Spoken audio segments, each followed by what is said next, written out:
시청자 여러분 안녕하십니까? 뉴스에서 미처 다루지 못한 경제 이슈를 분석하고 진단하는 뉴스보다 더 센 증시회전의 김성훈입니다. 안녕하세요. 권세호 해기사입니다.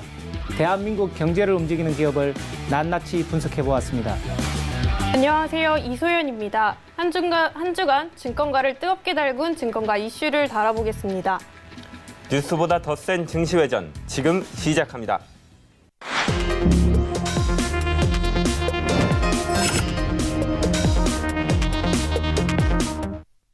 네, 먼저 한 주간 가장 핫했던 증시 이슈를 살펴보겠습니다.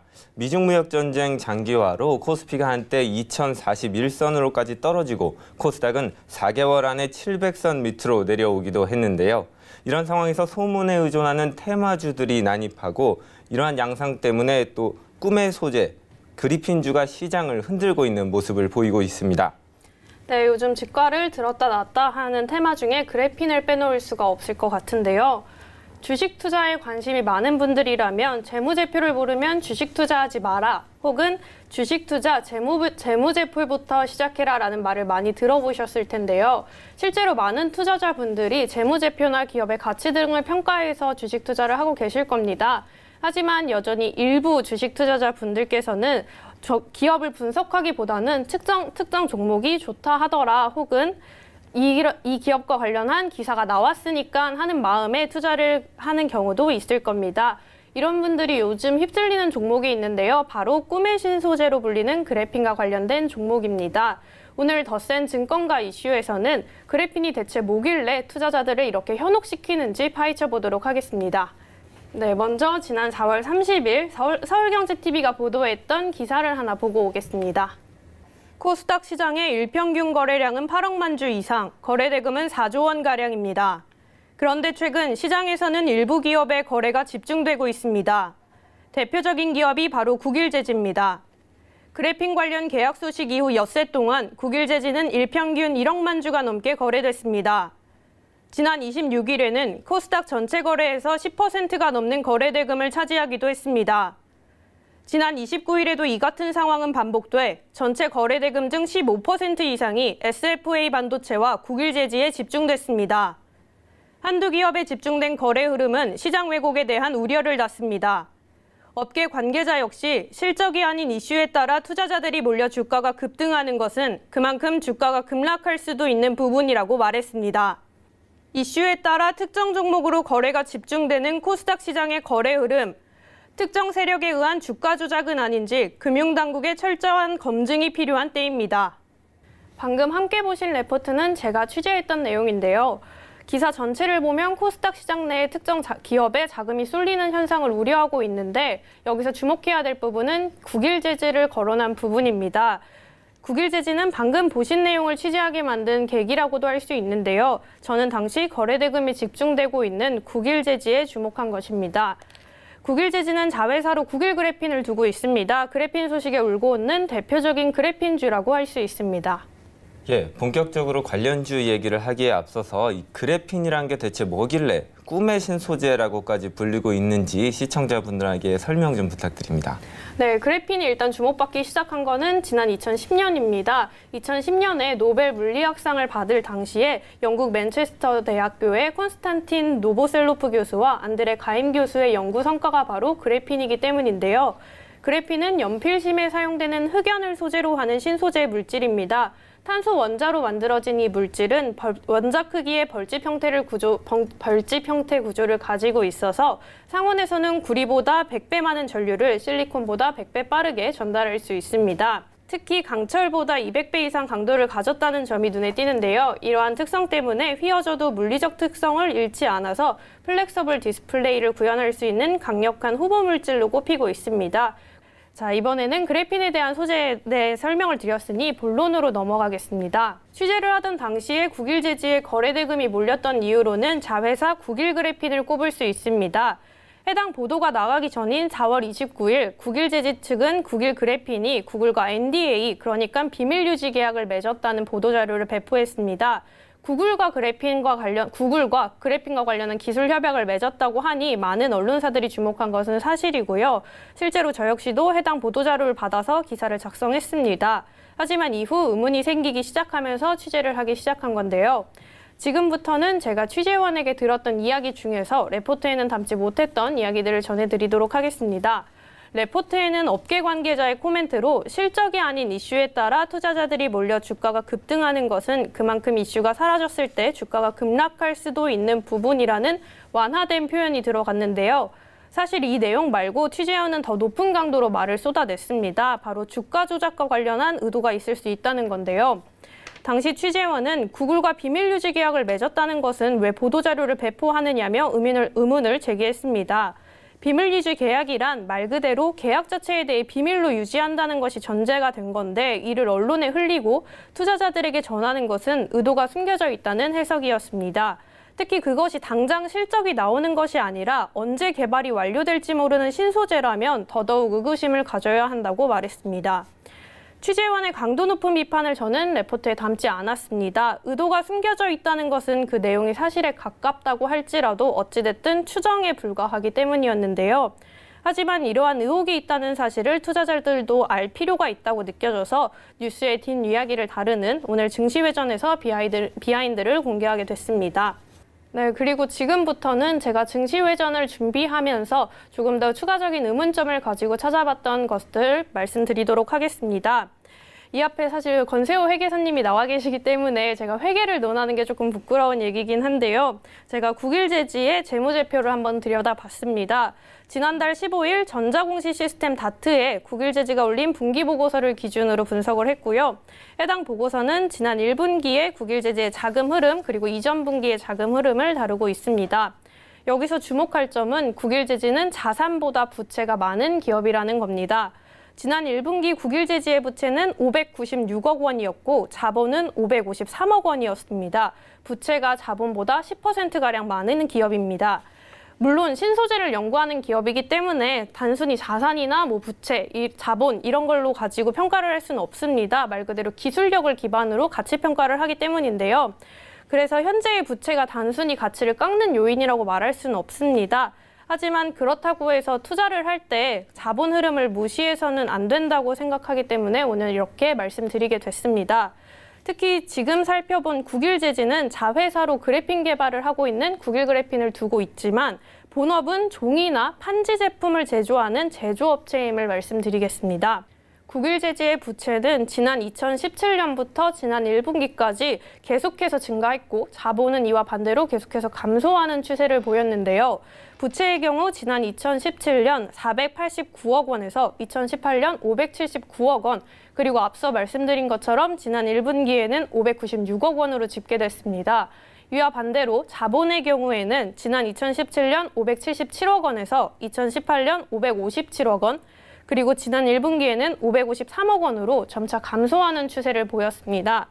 혹시 시청자분들께서 국일제지를 투자 포트폴리오에 담고 싶다라는 생각을 가지신 분들이 있다면 특히 그 이유가 단순히 국일그래핀을 가진 자회사로 가진 기업이기 때문이다라면 자본의 흐름을 다시 한번 살펴보는 것도 좋을 것 같습니다. 네, 그래핀과 관련해서 국일제지를 이제 잘 주목해서 설명을 잘 해주셨습니다. 국일제지 이외에도 이 그래핀과 관련된 종목들이 또 상당히 있는 것으로 알고 있는데 또 어떤 종목들이 있을까요? 네, 말씀해 주신 것처럼 제가 국일제지만을 가지고 이야기하긴 했지만 사실 상보, 오리엔트전공, LMS, 세미시스코, 솔로에타 등도 그래핀과 관련된 주로 꼽히고 있습니다. 일각에서는 XINC도 그래핀과 관련된 종목이다라고 꼽긴 했었는데요. 사실 XINC 같은 경우는 그래핀과 관련된 국책과제에 참여했다는 이유만으로 관련주로 꼽혔을 뿐이고 최근에는 관련 사업을 모두 철수해서 관련 내용이 회사 홈페이지 혹은 공시에도 전혀 나타나고 있지 않기 때문에 관련주에서는 제외를 했습니다. 상보의 경우에는 국일제지와 마찬가지로 자본보다 부채가 많은 기업이라고 할 수 있는데요. 국일제지와 다른 점이 두 가지가 있습니다. 이 두 가지가 하나는 긍정적이고 하나는 부정적인데요. 긍정적인 측면이라고 하면 부채가 점점 감소하고 있다는 겁니다.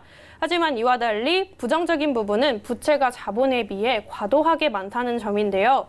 지난 1분기 연결 재무제표를 기준으로 자본은 203억 원인 것에 비해서 부채는 951억 원에 달합니다.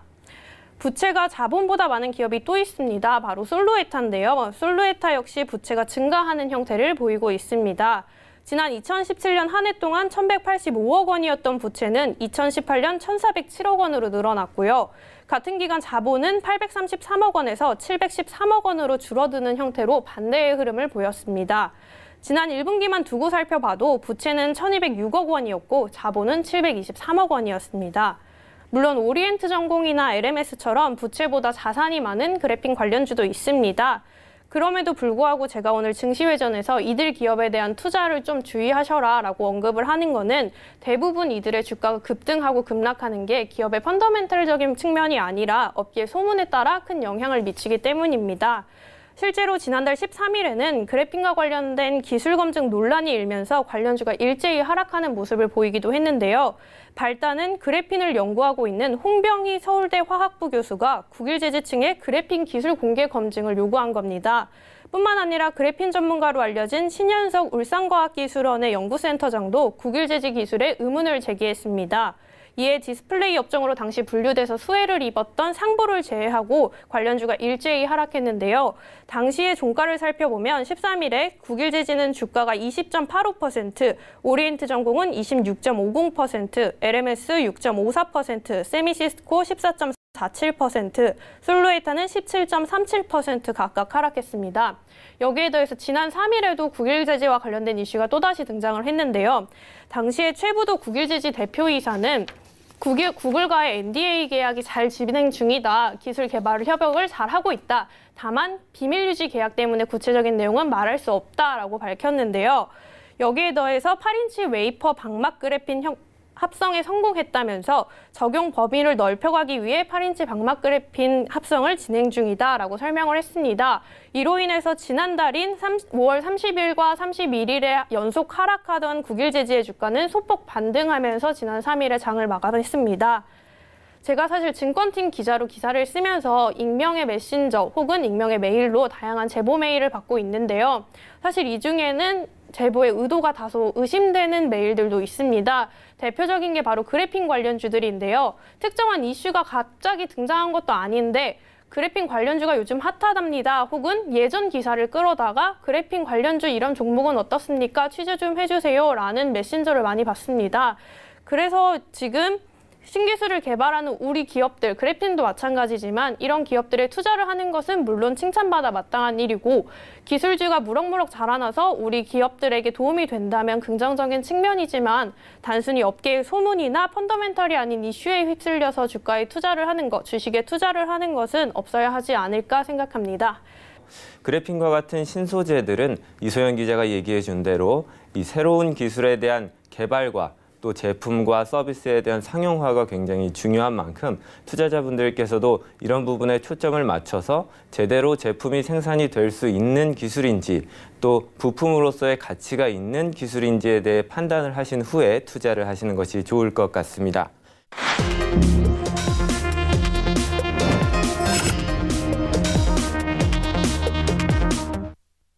네, 다음은 더센 기업연구소입니다. 대한민국을 움직이는 기업들. 어떤 기업들이 이 중에 가장 건강하고 훌륭한 기업인지 권세호 회계사가 재무제표를 분석해서 철저하게 검증해 주실 겁니다. 권세호 회계사, 오늘 더센 기업연구소에서 분석해 주실 기업은 어느 곳인가요? 네, 최근 회사 분할 문제로 논란의 중심에 섰죠. 현대중공업입니다. 네, 현대중공업의 법인 분할이 주주총회에서 통과되면서 현대중공업이 지난 4일에 하루 전면 파업을 시작했는데요. 현대중공업의 현재 상황은 어떤가요? 네, 이제 5월 31일 날 이제 임시 주주총회가 열렸습니다. 그래서 그 분할 계획서 승인 안건이 이제 원안대로 이제 승인이 되었는데요. 원래는 이제 동구 이제 한마음회관에서 이제 임시 주주총회를 이제 열기로 되어 있었는데 노조 자체가 이제 워낙 반대를 하고 그래서 주총장을 27일부터 계속 정거를 하고 있던 상황이다 보니까 회사에서는 이제 갑작스럽게 시간과 장소를 변경을 해서 울산대 체육관에서 이제 임시 주총을 열게 되었습니다. 그래서 또 이것을 노조가 또 격렬하게 또 항의도 하고 결국은 이제 이 시간과 장소의 변경에 대한 어떤 정당성 문제, 이런 이유로 이제 주총 무효 소송을 할 가능성, 그리고 이제 6월 3일부터는 이제 전면 파업을 한다고 또 선언을 했기 때문에 이 사태가 좀 당분간은 지속되지 않을까 이렇게 예상이 됩니다. 네, 저도 뉴스를 통해서 봤지만 그 파업이 굉장히 심각한 수준이었고 시위도 굉장히 격화됐던 걸로 알고 있는데요. 이 회사는 왜 분할을 강행하고 노조는 왜 여기에 이렇게 강경하게 반대를 하는 건지 설명 부탁드립니다. 예, 지금 이제 궁극적으로는 이제 현대중공업이 이제 그 대우조선 노조를 이제 인수 합병하기 위한 과정 속에서 이제 회사 분할이 필요했던 것입니다. 지금 현대중공업도 살펴보면은 지난 2016년부터 이제 22조 매출이었는데 지난해 이제 17년도에는 15조, 또 지난해 같은 경우에는 13조로 이제 매출을 계속 감소하고 있고 영업 손실도 작년에는 이제 약 5천억 정도가 이제 영업 손실이 났습니다. 그래서 현대중공업 입장에 봐서도 이제 회사의 상황이 여전히 녹록치 않아 보이고 대우조선해양 같은 경우에는 이제 대우 망갈리아 조선소를 이제 매각을 하고 뭐 마곡부지도 매각하고 차체적인 이제 구조 조정안을 이제 시행은 하고 있지만 여전히 채무 조정 그리고 어떤 유동성 확보 같은 어떤 그런 구조 조정 등을 계속 강도 높게 지금 진행하고 있는 상황들이거든요. 그러다 보니까 두 회사가 결국은 이렇게 각각 이제 분리된 상태에서 계속 어떤 경쟁을 하는 것보다는 조선산업 전체의 국가 경쟁력 강화를 위해서 현대중공업이 대우조선을 인수하는 것이 좀 더 조선산업 전체의 경쟁력을 위해서 바람직하지 않느냐. 결국 이제 그런 고민 끝에 이제 현대중공업과 이 산업은행이 이제 서로 인수 합병을 서로 합의를 하게 된 것입니다. 그래서 결과적으로 이 현대중공업을 이제 물적 분할을 하여서 중간 지주 회사, 한국조선해양이라는 중간 지주 회사를 이제 만들어 가지고 대우조선을 인수하자 이런 과정들을 지금 이제 진행하게 되는 거죠. 거기에 따른 이제 첫 번째 단계로서 이제 그 현대중공업, 현재의 현대중공업을 이제 물적 분할을 하자. 이제 이 안건이 이번에 이제 임시주주총회에서 이제 통과가 된 것이고요. 노조 입장에서는 아무래도 이제 현대중공업이 있고 또 대우조선이 이제 같은 현대중공업의 그룹 이제 산하로 이제 들어오다 보니까 결국은 좀 구조조정이 일어나고 고용 불안이 생기고 단체 협약 같은 것들이 제대로 성립되지 않으면 어떡하나 이런 걱정들이 이제 있는 것입니다. 그리고 이제 현대중공업이 이제 물적 분할돼서 신설되는 법인 자체가 이제 부채가 또 7조 원이나 떠안게 되고 이러니까 또 하청업체로 전락되는 건 아닌가 이런 이제 좀 고민들도 있는 거고. 그래서 결국은 이 과정을 진행하더라도 이제 현대중공업 입장에서는 충분히 우리 근로자들이 좀 특별히 고용에 어떤 불안정성이 없다는 것을 충분히 확신시켜줄 필요가 있지 않나 이렇게 생각이 됩니다. 네, 말씀하신 것처럼 물적 분할이 주주총회에 통과된 현대중공업인데요. 앞으로 회사 지배구조는 어떻게 변화가 되나요? 네, 지금 현재는 현대중공업 이제 지주 회사가 있고요. 그리고 현대중공업 지주가 이제 현대중공업, 그리고 이제 현대오일뱅크, 그리고 현대건설기계, 뭐 현대글로벌서비스 이런 회사를 이제 지배를 하고 있습니다. 예, 그런데 이제 현대중공업 지주는 이제 잘 아시다시피 이제 정몽준 전 의원이 이제 25.8%, 그리고 이제 정기선 부사장이 5.1%, 그리고 국민연금도 이제 약 9.62% 이렇게 이제 그 소유를 하고 있고요. 그 현대중공업 지주가 이제 현대중공업을 이제 지배를 하고 있는데 지금 현재 이제 현대중공업은 또 이제 주주 구성이 이제 현대중공업 지주가 약 이제 30.95%, 그리고 국민연금이 9.3%, 또 KCC도 약 이제 6.6%를 가지고 있습니다. 그래서 현대중공업이 지금 이제 현대사모중공업, 미포조선 이렇게 이제 갖고 있죠.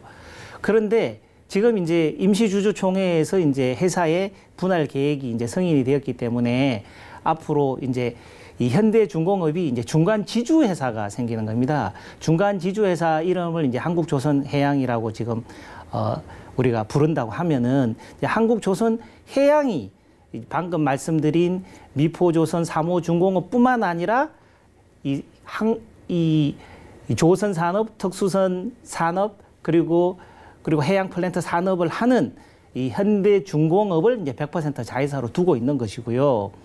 거기에다가 지금 이제 대우조선을 이 한국해양조선의 이제 자회사로 새로 덧붙이게 되는 겁니다. 그 대우조선은 지금 주주가 누구냐 하면 이제 산업은행이 이제 55.7%를 갖고 있고 하나은행도 약 8.4% 그리고 이제 블랙록이 이제 약 5.57%를 갖고 있습니다만은 이 산업은행 입장에서 이 대우조선을 이 현대중공업에 넘기는데 그 현금을 받고 넘기면은 현대중공업도 유동성 부족 또는 위기에 올 수가 있으니까 주식 교환 방식으로 이 딜을 하게끔 이제 서로 협의가 된 겁니다.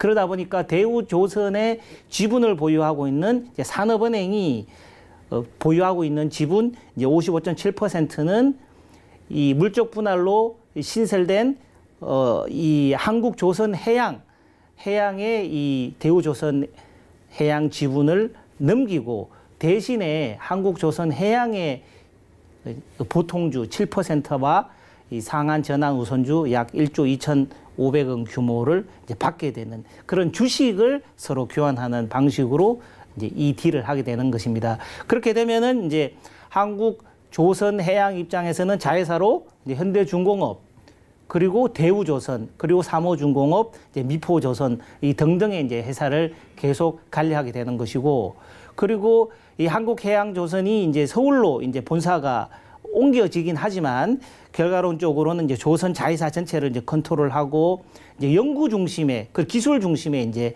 회사로서 전체 조선 산업의 이제 경쟁력을 좀 관리하게 되는 그런 역할을 하게 될 것입니다. 네, 현대중공업의 물적 분할 안건은 노조뿐만 아니라 울산 지역 정치권에서도 강하게 반대를 해온 안건인데 어떤 이유 때문에 이 물적 분할에 대해서 이렇게 강하게 반대를 하고 있는 건지 설명을 부탁드립니다. 네, 지금 이제 회사를 분할한다는 것은 이제 인적 분할이라는 게 있고 이제 물적 분할이라는 게 있습니다. 그래서 인적 분할이라는 것은 이제 회사를 분리를 하는데 예를 들어서 이제 제가 100% 회사를 하나 갖고 있다가 분리를 한다 그러면 두 회사 A, B 회사 모두 100% 지분을 이제 제가 가지게 되는 것. 이런 것을 이제 인적 분할 회사라고 하는 것이고 물적 분할이라고 하는 것은 이제 제가 하나의 회사를 100% 갖고 있었는데 새로운 회사를 하나 이렇게 분할을 한다, 물적 분할을 한다 하고 하면은 제가 이 소유하고 있는 A 회사의 100% 지분은 그대로 유지하되 새로운 회사가 이 A 회사의 100% 자회사가 되는 겁니다. 그럼 이 새로 생긴 B 회사는 저의 손자 회사가 되는 것이죠. 이런 것을 이제 물적 분할이라고 합니다. 그래서 현대중공업이 2017년도에 이제 현대중공업 지주, 예전에는 현대로보틱스라고 불렀었죠.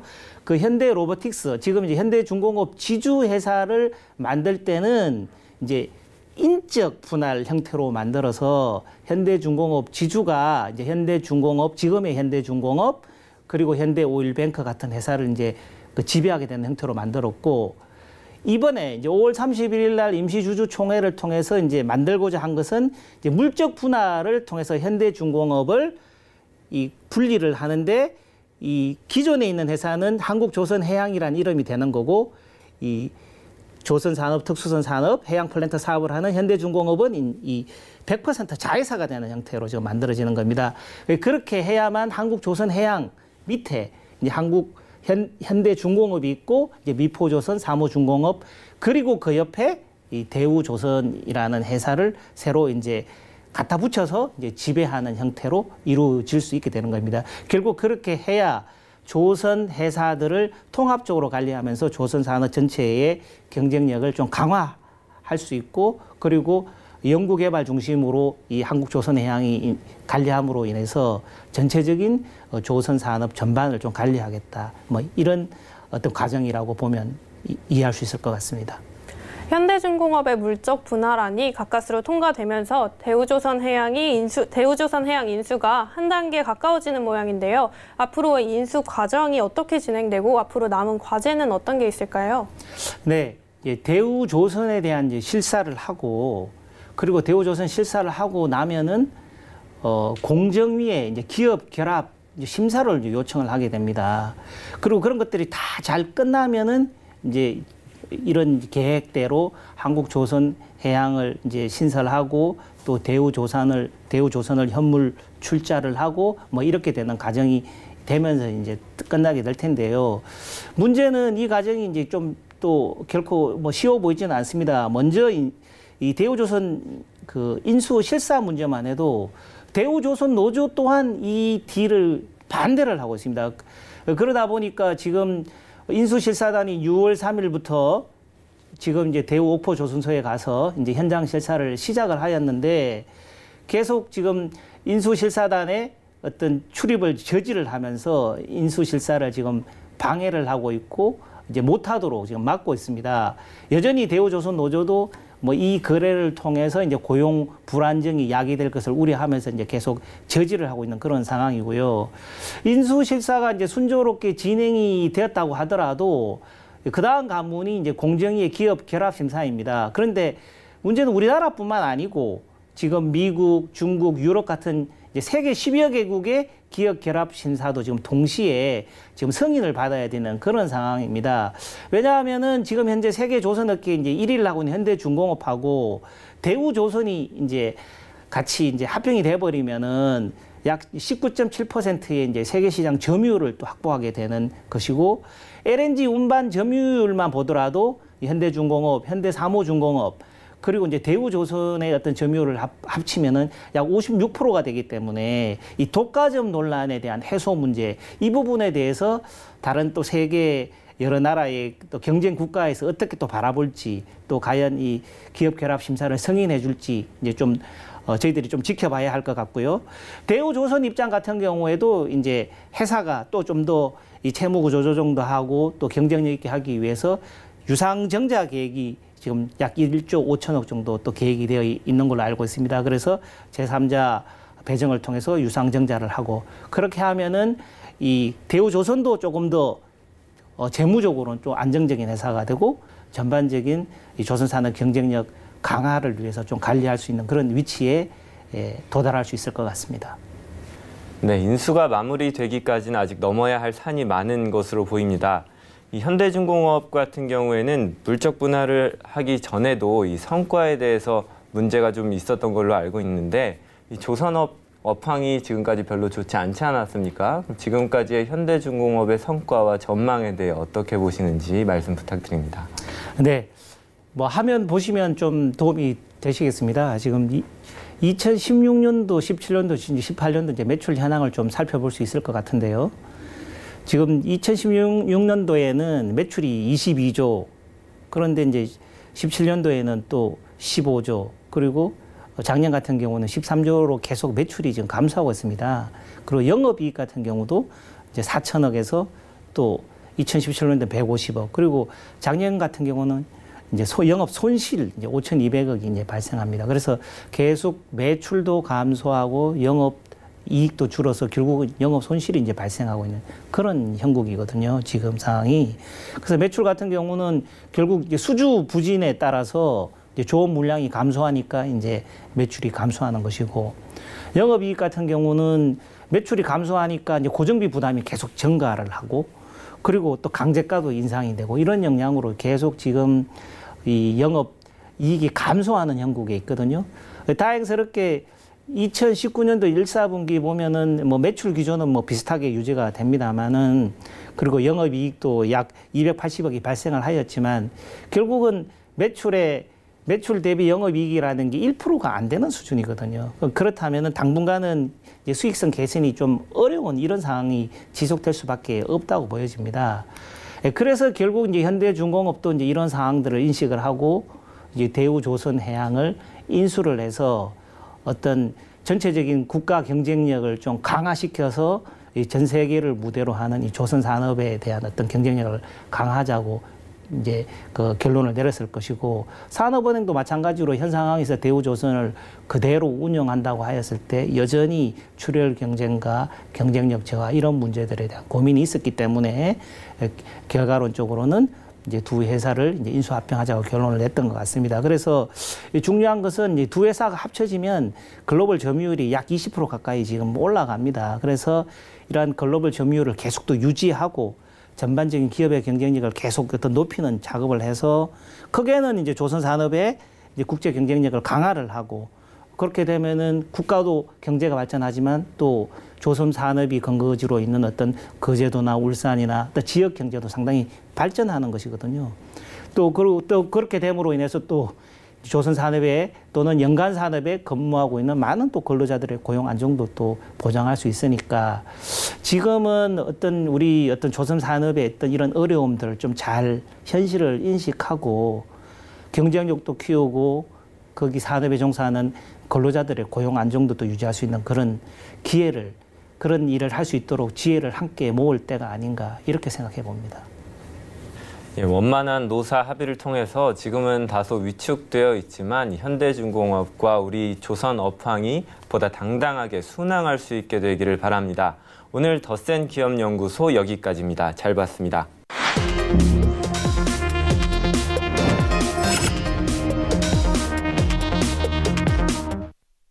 네, 더센 증권가 이슈 기업연구소까지 살펴보고 왔습니다. 오늘 다뤄본 내용들을 한 줄로 임팩트 있게 정리해 주실 수 있을까요? 조선 산업의 국제 경쟁력 강화 그리고 고용 안정이라는 두 마리 토끼를 모두 잡을 지혜가 필요한 순간인 것 같습니다. 네, 저의 한 줄 평은 주식 투자 부안해동하지 말자입니다. 그래핀이라는 업계 이슈에 따라서 남들이 투자하니까 따라가고 남들이 빼니까 빼는 등 이런 부안해동하는 주식 투자 형태는 바람직하지 않은 것 같습니다. 네, 제가 준비한 한 줄 평은 투자와 노사관계 모두 신뢰가 답이다입니다. 투자 부분에서는 그래핀의 경우 투자자분들이 보다 신뢰할 수 있을 것 같은 종목에 투자를 할 필요가 있고요. 노사관계의 경우에도 현대중공업과 대우조선해양 모두 노조의 안정성을 보장하고 서로 간의 신뢰를 높일 수 있는 방안으로 안정을 찾아가면 좋을 것 같습니다. 네, 저희가 준비한 뉴스보다 더 센 정시회전은 여기까지입니다. 네, 저희는 다음 주 시간에 더 빠르고 더 센 정보로 찾아뵙겠습니다. 고맙습니다.